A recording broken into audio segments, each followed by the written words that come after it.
friends. My name is Stephanie Romero, and I am the founder and executive director of Awaken Pittsburgh. I want to welcome you to our podcast, The Ripple Effect. Awaken Pittsburgh is a nonprofit dedicated to fostering well-being, empathy, and compassion for all by teaching and encouraging mindfulness and meditation practices.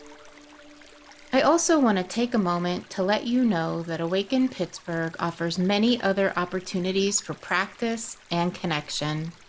For example, you can join our online community, which features a space to more deeply explore the topics we cover with our guests. We have weekly posts to spark thought, practice, and reflection. I hope you will come join us to explore, connect with others, and deepen your practice. You can find out more at awakenpittsburgh.org. Welcome to the Ripple Effect podcast. I am really happy to have Dinnie Goldring, LCSW, as my guest this time.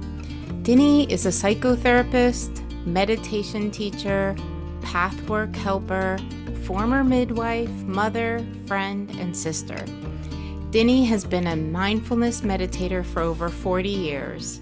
She was trained in teaching MBSR, mindfulness-based stress reduction, and has taught mindfulness for anxiety for over 15 years.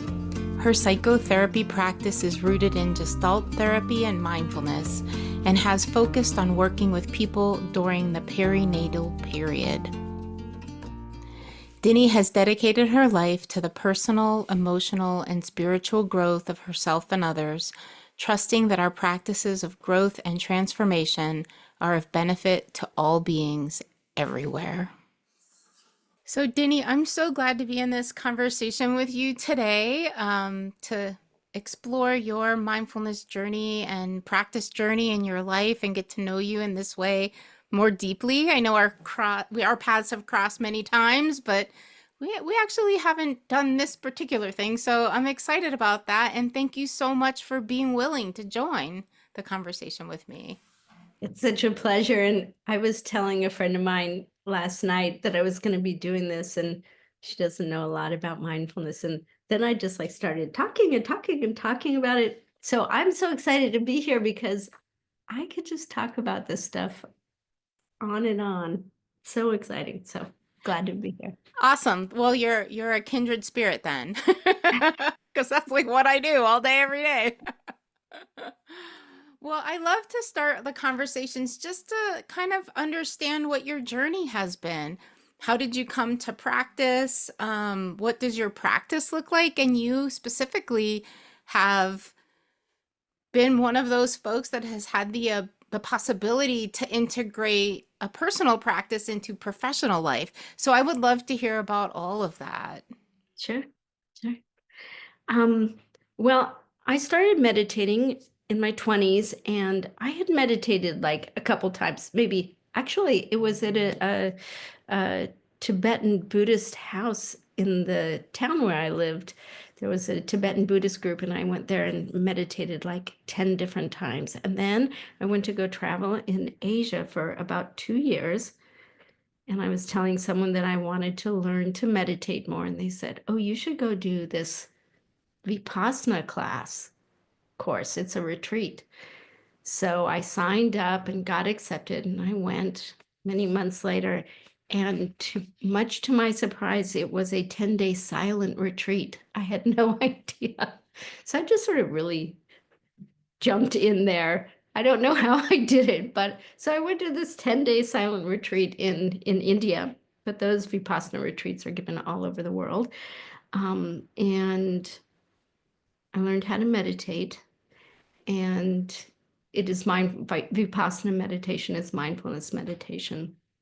And what happened is that, when I learned that meditation, I'll be honest, I'm not sure if I missed the part about friendliness or not, but I didn't take that part in if they did say something.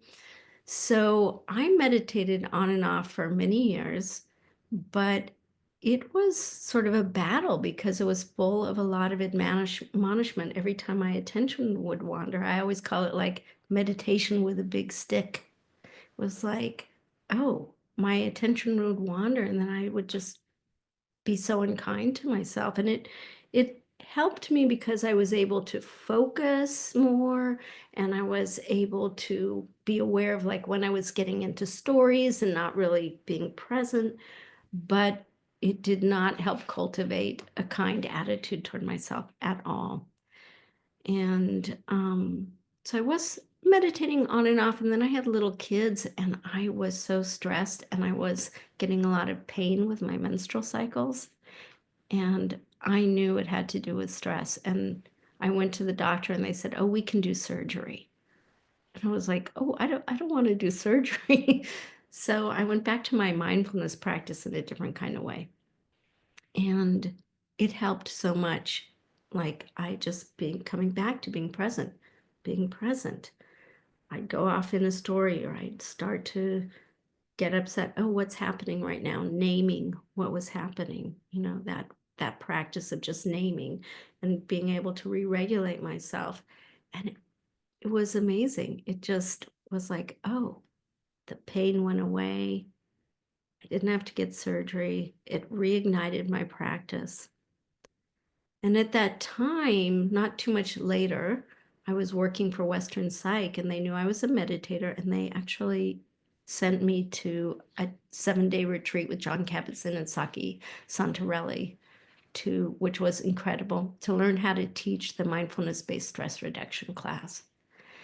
And it was there that I learned that you could be kind to yourself when your attention wander. I was like, what? Friendly toward yourself? Totally. That also big change in my practice. So then I started meditating even more regularly. I created, instead of teaching mindfulness-based stress reduction, I created a program that was mindfulness-based anxiety reduction. And that was a lot also because I wanted to have people be able to have their insurance pay for it. And I was a therapist, and so it helped me be able to have the insurance companies pay for a mindfulness course, because paying for it out of pocket is not accessible to a lot of people. So I taught that mindfulness-based anxiety class for about 15 years. As a Gestalt therapist, it's a perfect companion to the kind of therapy that I do, which is all about awareness. That's uh, we know a big part of mindfulness practice. Um, and my mindfulness practice, it affects my life every single day, all the time. I'm able to come back to the present. I have a bumper sticker, don't believe everything you think. Like, it's like, oh, right. Oh, that's just me creating thoughts. That's not me. There are just so many ways that it influences my life every single day and makes me a better person, not so reactive, able to respond. Yeah, So, that's amazing. I love the contrast of your big stick meditation to bringing in the friendliness. Because I think we've all done that, right? We've all gotten frustrated with mind wandering. In fact, almost every time I guide, someone will say, I'm really struggling. I'm really struggling with my mind. And I always want to say, yeah, we all are, yes, like, yes, absolutely. you did it well. You noticed. That's it. Exactly. People always start the mindfulness group with like, I've tried meditation. I'm a bad meditator. My mind is Yes. wandering. And I'm like, Yes. oh, well, that's exactly what it is. Our attention is going off, going off. Yeah. With the ability and that's what I love about that friendly part, is like, oh, wait a minute. I'm not just cultivating, bringing myself back to the present moment. I am cultivating a friendly attitude toward myself. And that is priceless. Oh, right. Training myself to be kind and friendly to myself. That's a big deal. Yeah, and I often tell folks like we build our pathways in our brain. And so what would you choose for yourself? Would you choose calm and kindness and love, or would you choose self-aggression? And if you're choosing self-aggression, if you're repeating that, then you're building that kind of neural pathway for yourself as your autopilot. Absolutely, absolutely. And I don't know if you've ever heard this quote from Pema Chodron, but she says, "Practice makes perfect." And we've been practicing being unkind to ourselves our whole lives. Yep. We are so good at it. And as you said, it's the neural pathways. They're just such a deep rut. So to practice that being kind, it's radical. It's radical. Yeah, it's a huge, huge shift, a huge shift. And I guess I want to ask, like, just on that topic, along with that, self-compassion, because we're not perfect humans. you know, we mess up. And so I guess, what do you see as the role self-compassion plays, especially when we're in really difficult times or really in need of healing? Well, one of the things that, you gave me a list of questions, and one of the things that you asked is like, when I am struggling deeply, how do I bring self-compassion? And that was one of the things that I said to you before we spoke, like some of your questions has really made me think. And I thought, well, first of all, like what causes my struggle? And I thought, well, like if I harm someone or if I don't understand something or someone, that really, like for me, that's a real hard one. I can just spend a lot of effort on like, I don't understand. Why would it be like that? Like that really causes me to struggle. If I feel like I've been harmed by someone, um, when I'm filled with self-doubt, maybe my ego has been hurt. Um, but there are also ways that we struggle with self-compassion because we are not acting out of integrity. Like we have, in Buddhism, they talk about right thought and right action. And when we are not in integrity, when we're not using right thought and right action, then inside of ourselves, we feel like we're all bad because even if it's not conscious, we think we don't deserve to be kind to ourselves or to think well of ourselves.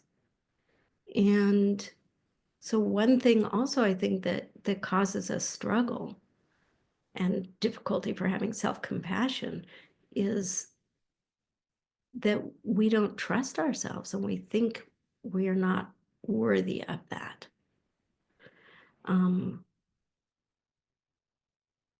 but as you said, we're imperfect.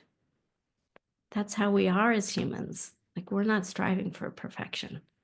Um, we're just trying to take the next step, like return, just like our meditations, return back to this moment. So when I notice that I'm struggling, the first thing I try and figure out is what is it that's causing it? Is it something that's happening externally that I think is upsetting, or is it something that's happening inside with myself? And so the first thing I do is I just go for like, oh, this is where I am right now. I'm struggling right now. And I tell myself, you don't need to be any place other than where you are. And then I try and figure out like what are the stories I'm telling myself that's making this, making this worse. Am I building a case against myself or someone else? Um, and then I always have this thing where I put my hand on my heart. It helps me to put my hand right on my chest and to have empathy for myself. And like, and to say to myself, like, how are you doing? And really listen to myself. Like, what's happening? Like I would wish from, or I receive from the people who love me most, you know? It was a long answer, but No, does that it's, answer your question, Stephanie? yeah, I guess there are a couple things you said in there that really touched me, like that the struggle could come out of not acting out of integrity or not being in line with our own values, Yeah. right? And when I hear that, I just think, oh, there's so much external pressure in our world that I feel, for example, that wants to shift me away from my what I believe are my values, right? And I will just name that sometimes running a nonprofit, you know, I'm writing the newsletter, I'm being the face of the organization. I have to really sit with, I have the good fortune of being the director and the founder, so I have a lot of say in the direction of the nonprofit. But like I'm always sitting with like how is this work in alignment with my values? And what a huge privilege I have because I have had jobs that didn't always feel in alignment with my values. What a huge privilege I have to be in the position that I'm allowed to sit and ask the question and realign what I'm doing in the Right. moment, right? In real time. Right. Um, and so I guess that really touched me deeply because I remember being a teacher and being in a school that sometimes decisions were being made that didn't feel like they were in alignment with what I would do to be living out my values, you know, in terms of serving the kids with the greatest needs or so many different little ways, right? That institutions sometimes feel suffocating to us in that way.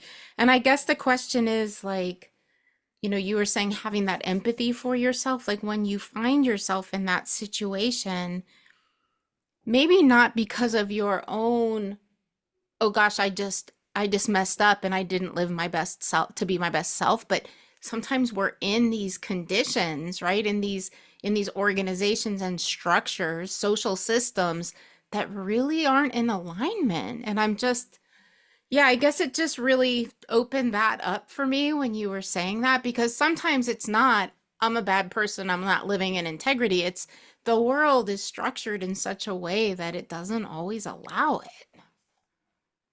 Well, you know what? I mean, I think there's two important pieces there, Stephanie. And the first one, addressing those structures, you know, with mindfulness and meditation, we're having often to accept what is and that not going into it's either right or wrong, good or bad, all or nothing. We're trying to come to acceptance with the world is full of struggle and suffering and things not being, excuse me, the way that we want them to be. So sometimes we're in a situation where it's intolerable and we're like, okay, there's not enough here for me. But often we go to the black and white as opposed to trying to make an effort to be like, okay, there's this and there's this. And I'm not going to get everything I want here. Is there enough for me to stay here and work within the system?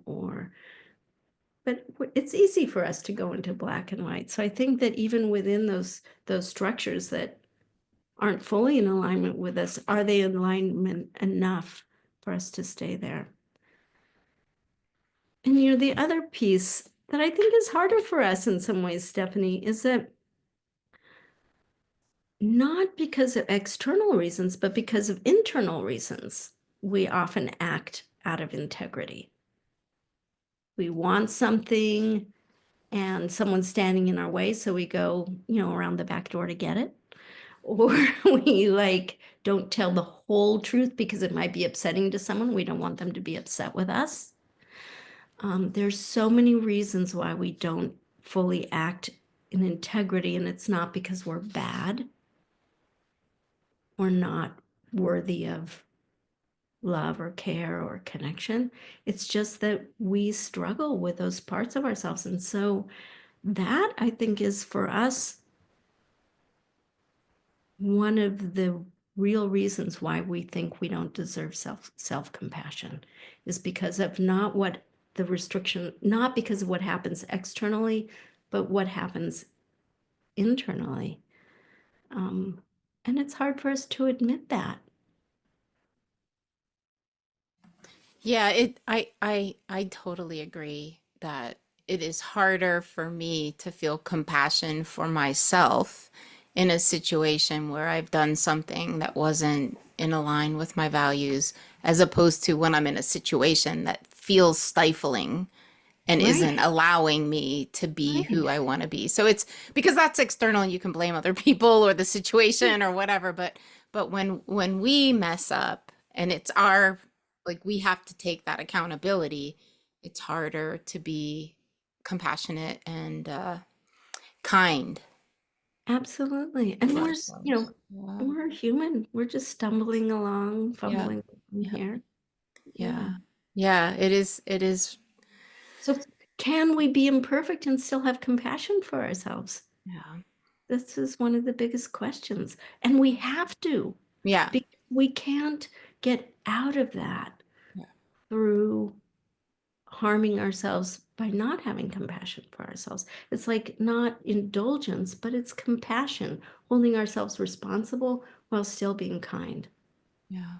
Yeah, I think the way you're framing it, it's like it's not neutral. Like it's not like, oh, I'm Right. just neutral about myself, I'm indifferent or whatever. It's not. It's either you hold yourself in esteem and kindness or you don't. Yeah. Yeah. Yeah. Yeah. Yeah. No matter what, Right. we hold ourselves responsible and hold ourselves with compassion. Yes. Yes. Yeah. Yes. Yeah. And I think there was it just reminded me, you mentioned Pema Chodron, and I think I heard her, if I'm not mistaken, some years ago, guide a loving kindness practice. And she actually encouraged people to start by sending love and kindness and acceptance to a pet. And she framed it somehow about, if they have an accident in the house, if they chew the furniture, like it's really easy to forgive your puppy. But when you do the equivalent of that in your life, it's really hard to love yourself through it. So let's start with the pet. Absolutely. I've been to several retreats where when we're doing loving kindness, traditionally we start with the self, bringing loving kindness toward ourselves, and they put that at the end because we have to Yes. have already cultivated the Yes. energy through the kindness for others in order to authentically bring it to ourselves. To access it. Yeah. Yeah. Yeah. Yeah. That's real. That's real.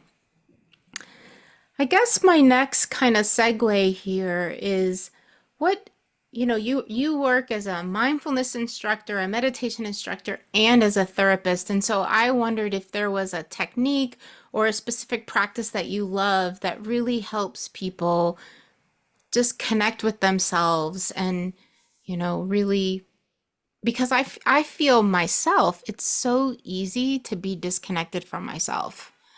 It's so easy, and it actually takes effort to be still and with myself. Like I have to create that space. So I guess, do you have any, and that's the basis of a mindfulness practice, Right, right? right, right, right, Right? right. So but it's hard. It's not like it's easy. And even like I've been doing it over 20 years. I know you've been doing it even longer. It still takes a commitment, a setting of time, all of that. So yeah, what could you share about what you found helpful in supporting people? Yeah. So, of course, as you said, your meditation practice. One time, one of the people in my meditation group in my class said something so profound. And I said, Can I say that to other people? They said, It's so hard to sit this close to yourself. And I was like, It is hard to sit this close to yourself. Um, and yet, that's what we're practicing doing, sitting this close to ourselves in our practice, just being without judgment again and again and again, sitting this close to ourselves. So, of course, our practice. And, you know, there's so many things that we can take from mindfulness theory and philosophy to change our lives. And in the end, I know we say it again and again, it's the practice that deepens that allows us to really, that starts spontaneously happening in our lives. So certainly our practice. But on a very practical level, like many mornings after I meditate, I put my hand on my heart and I say to myself, how are you, Dinnie? And then I say to myself, like, how are you really? And then I listen to myself. Like I try not, I could get up from my cushion and just be like, okay, well, I'm fine or whatever. But I stay there. It's a practice of mine. How are you really? And then I listen to myself and I say, like, anything else, anything else. And that absolutely helps me stay connected to myself.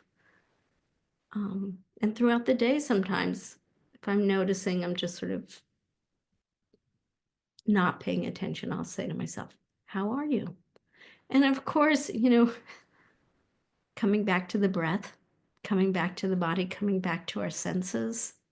Often, if I'm starting to feel sort of dysregulated or something, I just will come back to my senses.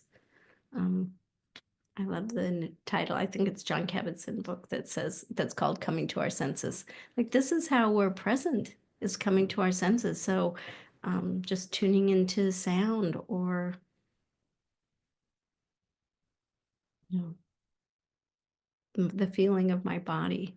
And those are some of the ways that I just very practically get connected with myself.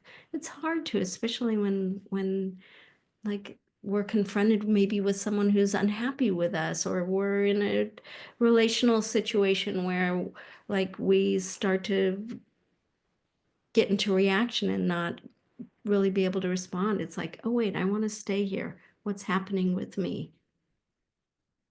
How am I right now? How am I going to be true to myself right now? And then only speak the truth in those moments. This is what's happening for me right now.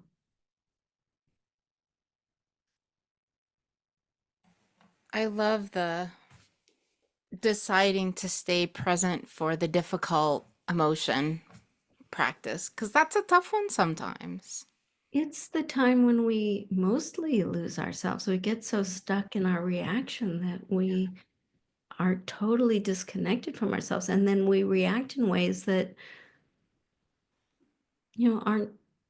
aren't really reflective of what's happening with ourselves.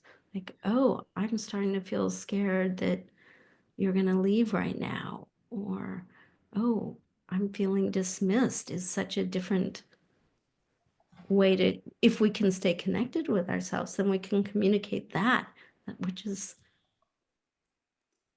much more relational than, well, blah, blah, blah. Hmm. Or the you're such a blah blah blah blah blah, right? Because we get it. That happens to me with my husband, you know. You're always doing blah blah blah. Right, Instead of right. staying with the I really feel whatever whatever right now. It's hard. It's Yeah. hard. It's really hard. And like you said, those are the times, right? Those are really the times that we need it the most. Right. You named that you have a daily meditation practice. I'm just curious, what is your actual practice? Is it breath focused awareness? Do you do like what's your specific playlist? Well, one thing that I'll tell you is that I used to struggle to practice. Of course, we all do, right?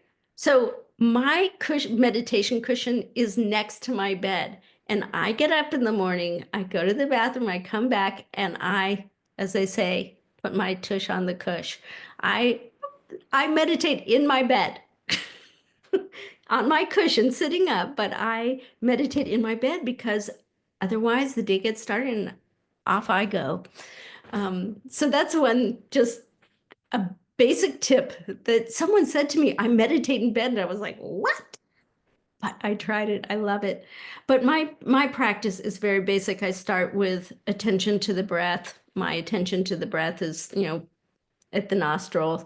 Um, and then I move from that into uh, doing like a body scan and then full body awareness. And if I cannot get grounded through my attention to the breath, I'll just stay at attention to the breath. I'm like just a beginner, just attention to the breath.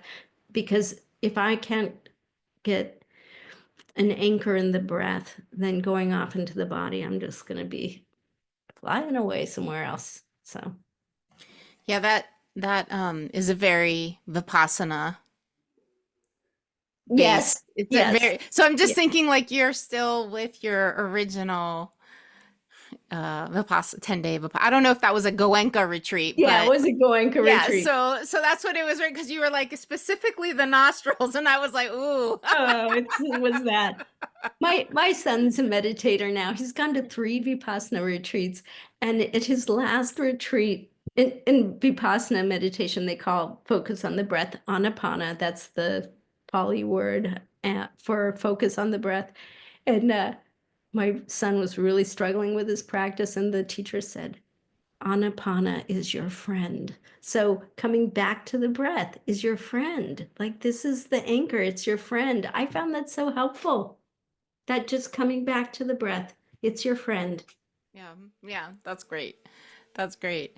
Um, Gosh, so much to follow up on. I guess what I really would love to hear from you is, you're a helper. You have been in this role of helper for many, many, many years, and many of us who are in the helping professionals, we there's burnout, right? There's compassion fatigue. People wear themselves out. And I guess the question is, how do you keep your batteries charged?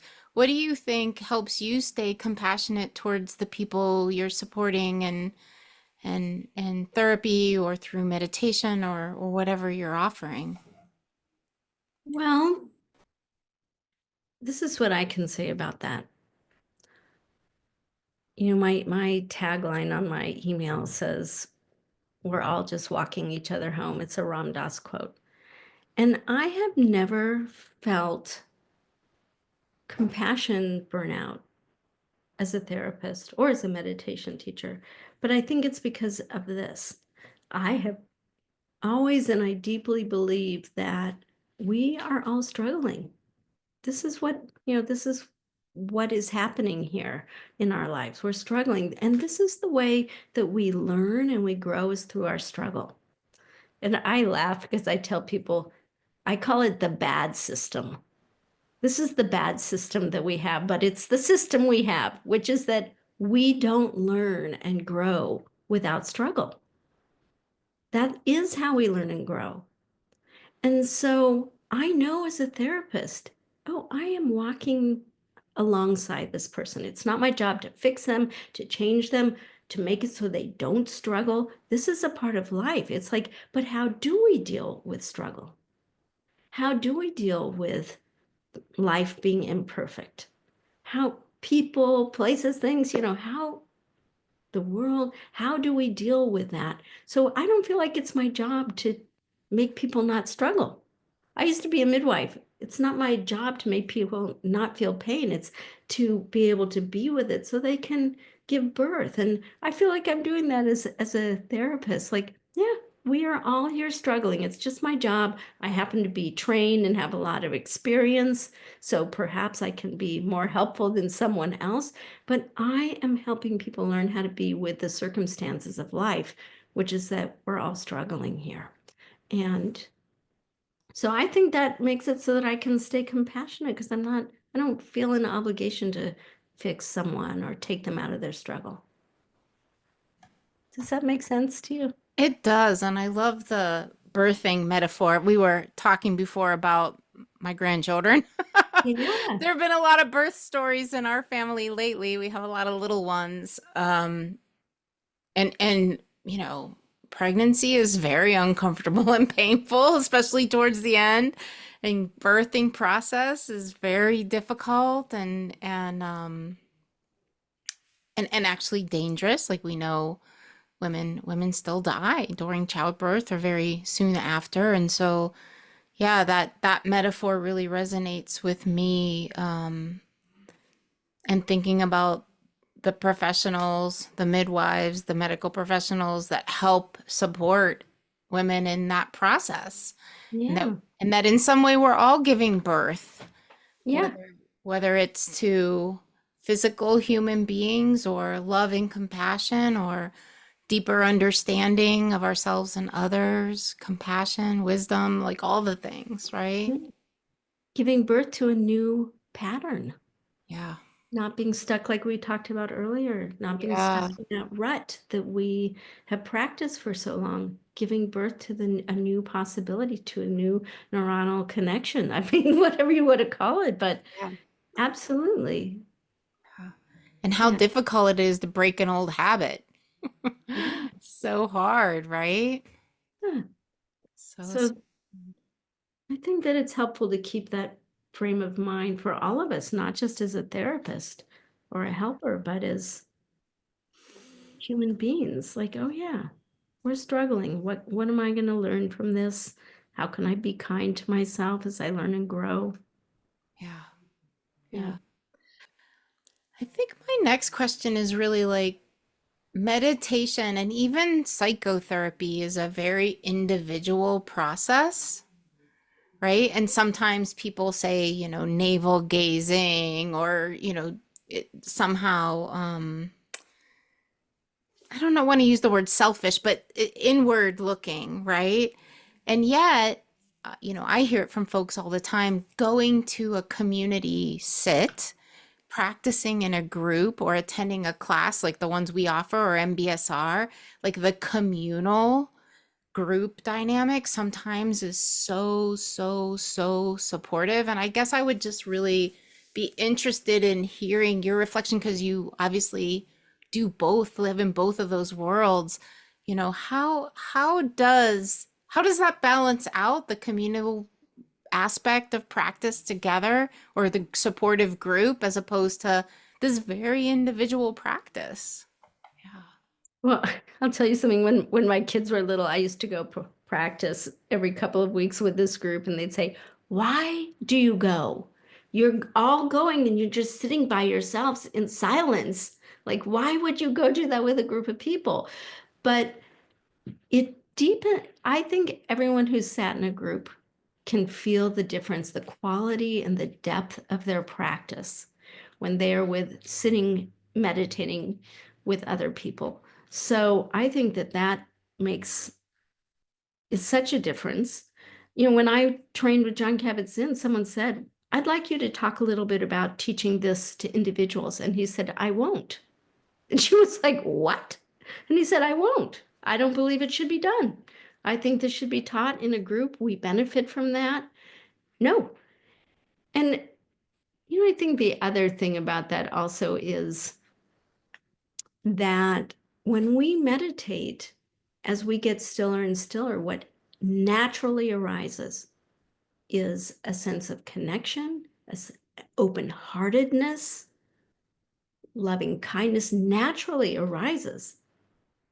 And so when we can meditate with a group of people, you and I were talking once and laughing. I said, I want it to have an Instagram page that's like meditation for world peace.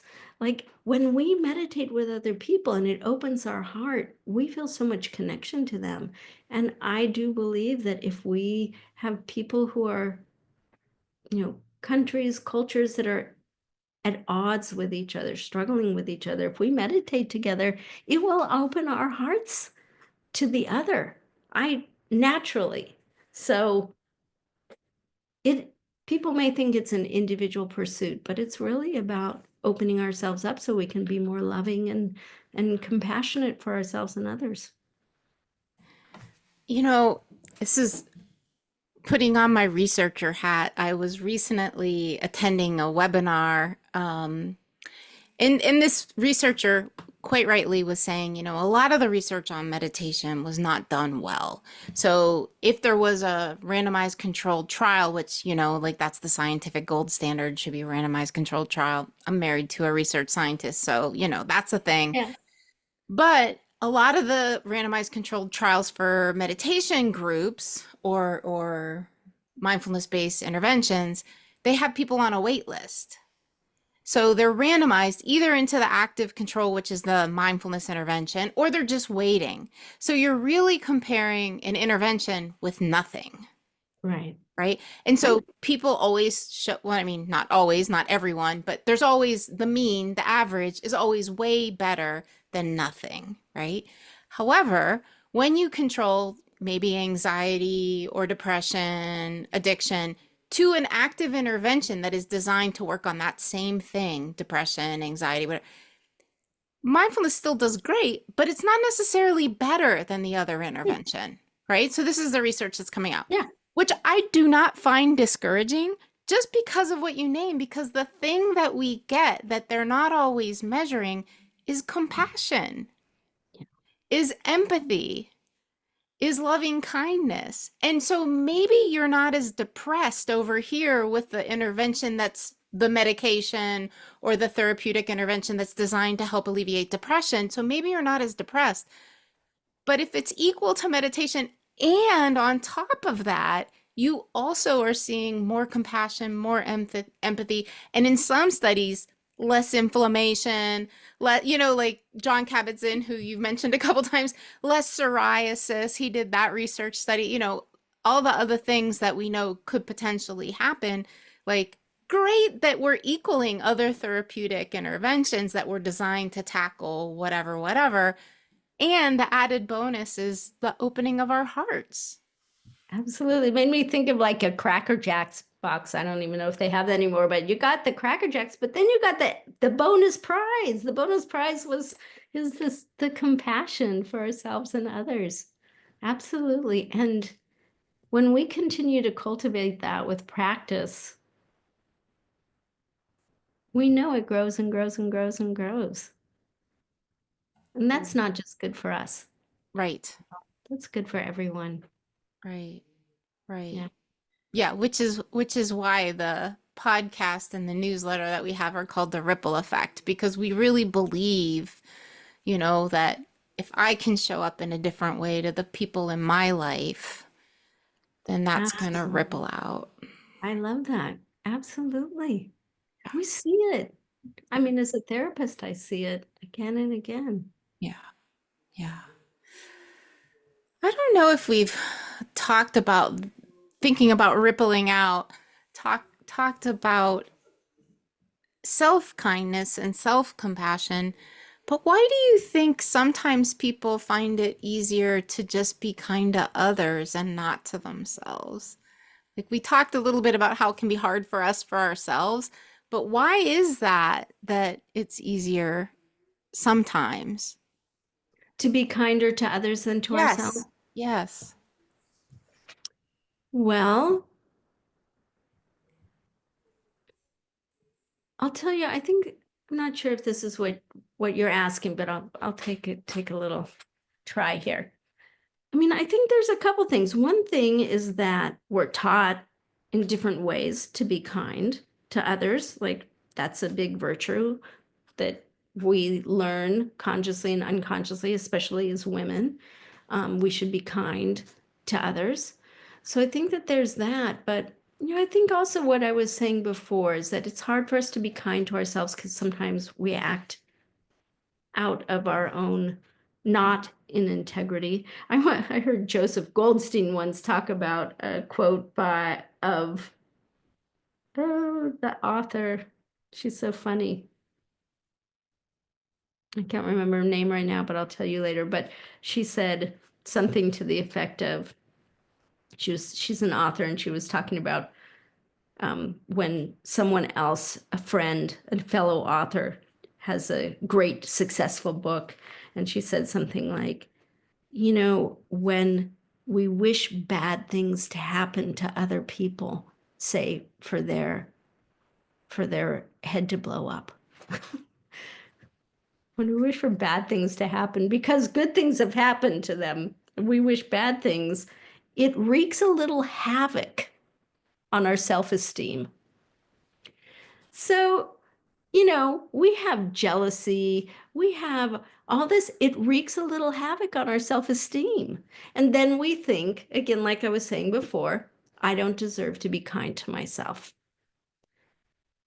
And also, psychologically, when we're little, some frameworks say that when we're little, we think like, oh, our parents should be loving all the time. They should be good to us. They should give us everything we want. And well, we can't get everything we want when we're kids. It wouldn't be safe. Plus, our parents are human, so they're very imperfectly loving us. But as children, we think something must be wrong with me instead of we don't have the perspective to think, oh, my mom's having a bad day or my dad's having a bad day. That's why they're yelling at me. It's because, oh, must be something wrong with me. And then we carry that belief about ourselves for the rest of our life. Something must be wrong with me. That's why things people aren't being the way I would like, or life isn't going how I would like. Something must be wrong with me. I am obviously not worthy of self-compassion. So I think some of it is that as well, just a very basic misunderstanding when we were little kids. And I do some other work, it's called path work. And that is one of our basic ideas, is that this is one of the basic misunderstandings that we have when we're little, is that when things aren't going the way that we think they should be, that it must be something wrong with me. Yeah, I appreciate the framing that, well, one, that the perspective of childhood and how that stays with us, right? That's real, especially kids that have had trauma as young people. Absolutely. They make that about themselves, because that's what kids do, that they internalize it as I must have done something to bring it on. So that is definitely real. But I also love this idea that because we see our internal workings, right? And motivations. And I love the example of wishing someone's head would blow up or something like that. Because we see those thoughts, right? Then we don't see that we are worthy of that self-love, self-care, kindness. And this like brings me back to your bumper sticker, right? Right. Which Right. which wait, I'm not going to remember it exactly. Can you say it again? Don't believe everything you think. Don't believe everything you think. Right. So just because you had that thought in a moment, oh, I wish her head would blow up, does not mean you are really, really wanting that or really desiring that or going to do anything about it, even. Like it's just a thought. And we all have all the crazy thoughts in the world, right? And dreams and daydreams and, all of the things. Absolutely. And one thing, Anne Lamott is the person who said Okay. that. And I love that you called it internal workings. That's right. Like we are witness to all of our internal workings, the Yeah, beauty and the not so beautiful. And that's right. then when we see the not so beautiful, we deem ourselves unworthy of self-compassion. Yeah. Yeah, and I think this is where, for me, this, excuse me, the spaciousness of practice has been so helpful. So one of the exercises I love to do when I'm teaching our basic curriculum is to have the group brainstorm and it works better with women than men, every word for emotion, any emotion that they can come up with. And I usually poke at them a little because, like, people are shy to say lust, or people are shy to say hate. You know what I mean? Like they'll start naming Right. like all the beautiful things, and then I'll like poke at them a little bit and try to prod them to come up with all the negative stuff too. And so we'll like generate this giant list of all these emotions, and I would say to them something like, so do you think every human has all of these at any point in time? And they're like, oh yeah, these are all, people have all of them. And I'm like, great. So the definition of being fully human means we're going to have all of this. So Right. why is it that we have a really hard time accepting some of them as part of Yeah. being human? About ourselves, especially. Yeah. And that comes back to why it's so good to learn this stuff in a group, right? Yes. Because we get to Yes. see just being human. It's just being human. That's right. It's just being human. Well, we are probably coming to the end. I could talk to you for hours and hours, Dinny, but I know. I won't hold us both hostage here. But I love to end, and I will say you already named John Kabat-Zinn, Coming to Our Senses, as a great reference. You named Joseph Goldstein. I don't know Anne Lamott, but just, putting it out there. But I usually ask people to share their favorite mindfulness resource, or one that they think would be helpful to our listeners. Do you have something? You've already given us some juicy tidbits, but is there anything else that you can Yeah, think of? I'll tell you one thing is that I love the book When Things Fall Apart by Pema Chodron. That's the I thing that think brought me to practice. That book is the reason that I started on the journey to I love meditation. that. Yeah. And you know what? I'll tell you, the first time I read that book, I was like, this is so boring. And I put it down and I picked it up like 6 months later and I was like, oh my goodness, this is exactly what I need. So, it may not speak to us. That Yeah. happens to me often with books, Yeah. especially books on practice. Like it won't speak to me. And then all of a sudden it's like, this is the most, and I carry that book with me. When I go on vacation, I take it often, just open it up, read something. It is such a great book. It's not just for when things fall apart. It's for life. It's such a great book. Yeah, so that's by Pema Chodron for the listeners, and we'll put it in the notes.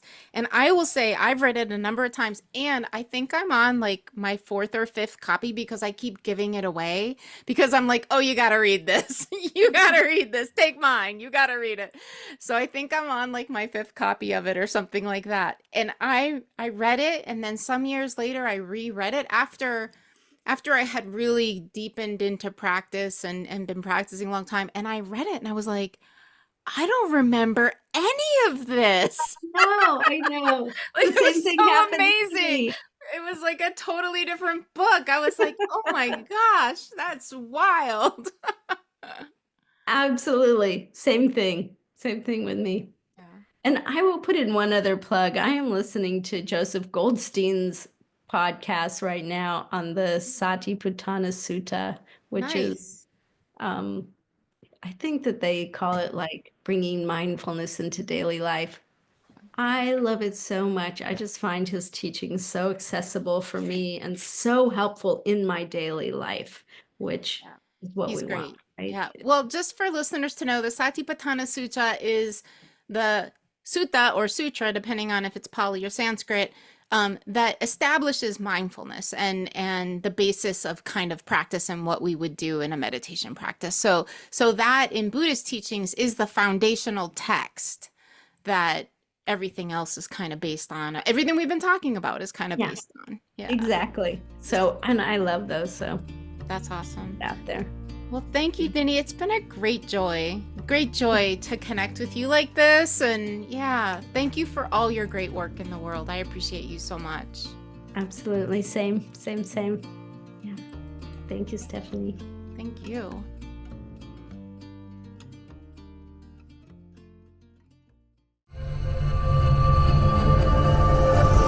Say Something Studios.